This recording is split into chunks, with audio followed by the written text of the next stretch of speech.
दर्शकों, इस वक्त हमारे समक्ष है डॉक्टर रिजवान अहमद। आप एक पीडियाट्रिशियन हो सर जी।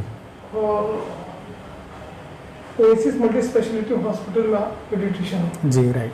सर, हम आपसे ये जानना चाहेंगे पोस्ट कोविड सिनेरियो में देखा गया कि काफ़ी जो बच्चे हैं एमएससी से भी काफ़ी पीड़ित हैं। तो एक्चुअली ये बीमारी क्या है और बच्चों पे उसका कितना प्रकोप हुआ है, उस बारे में हमारे दर्शकों को आप बताइए।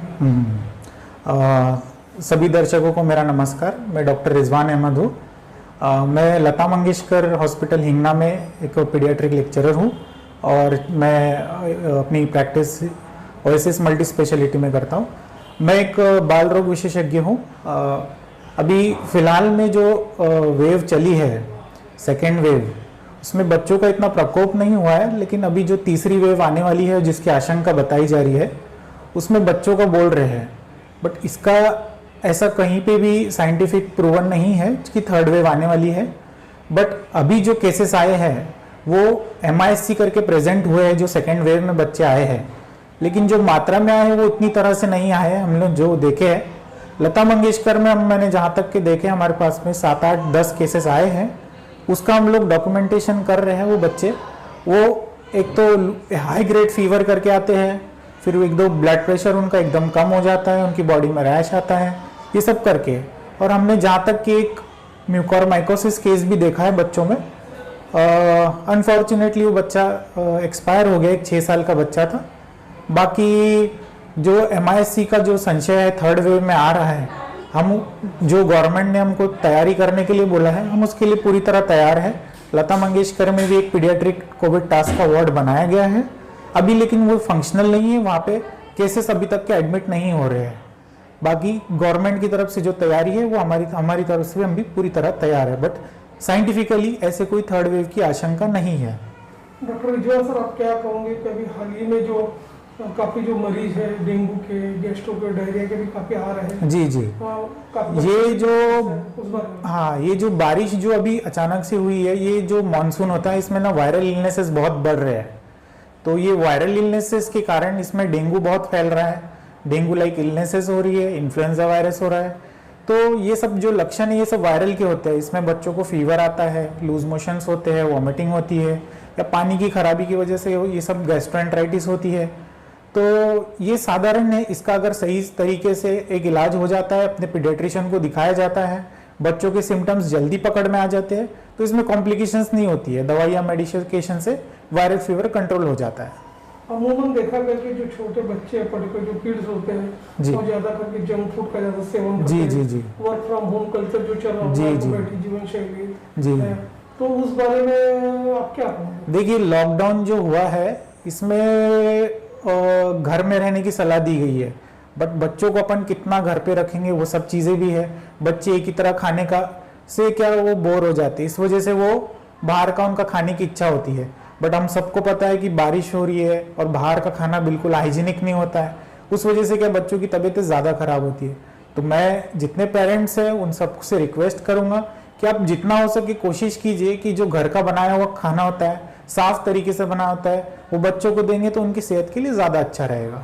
ये भी देखा गया है कि जो बच्चे मतलब एक्सरसाइज नहीं करते, जिम बंद होने की वजह से पेन किलर कुछ टैबलेट्स भी ले रहे हैं, हाइड्रेशन कम है।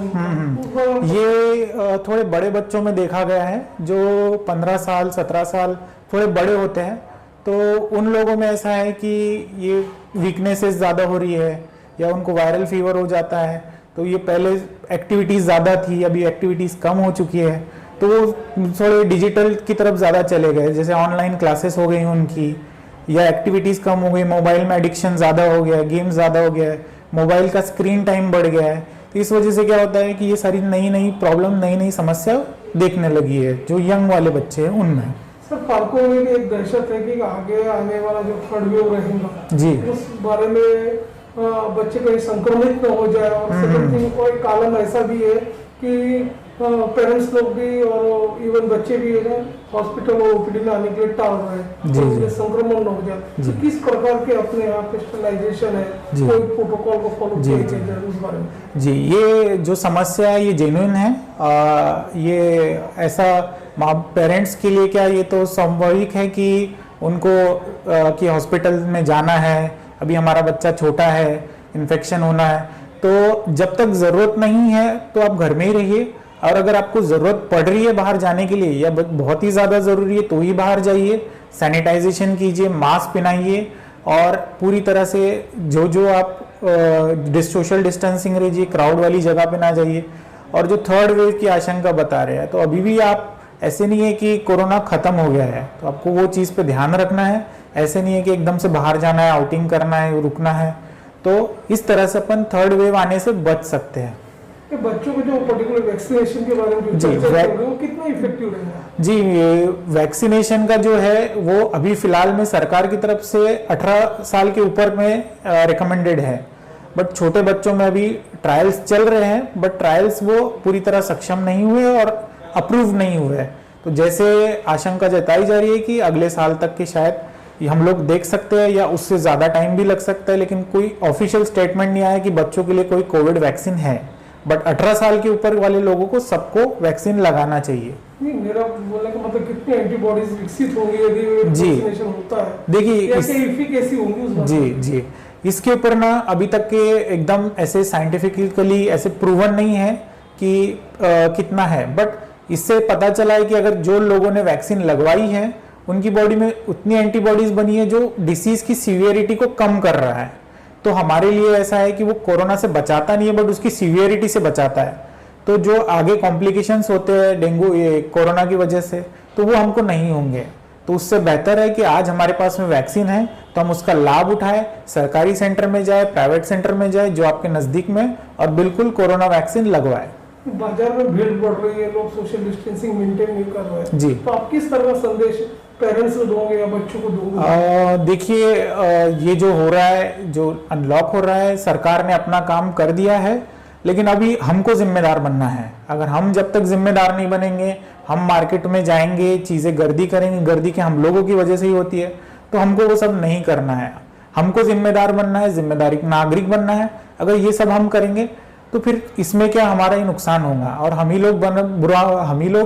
लोग बीमार होंगे। तो ये सब चीज़ें हमको नहीं करना। मैं बिल्कुल रेकमेंड नहीं करूँगा कि आप बाज़ारों में जाइए, खरीदी कीजिए, क्योंकि सरकार अपनी तरह से पूरी तरह कोशिश कर रही है कि वो कोरोना के केसेस कम हो और जो मास्क लगाए, सैनिटाइजेशन करे, सोशल डिस्टेंसिंग करे, ये सारे नियम का पालन करे।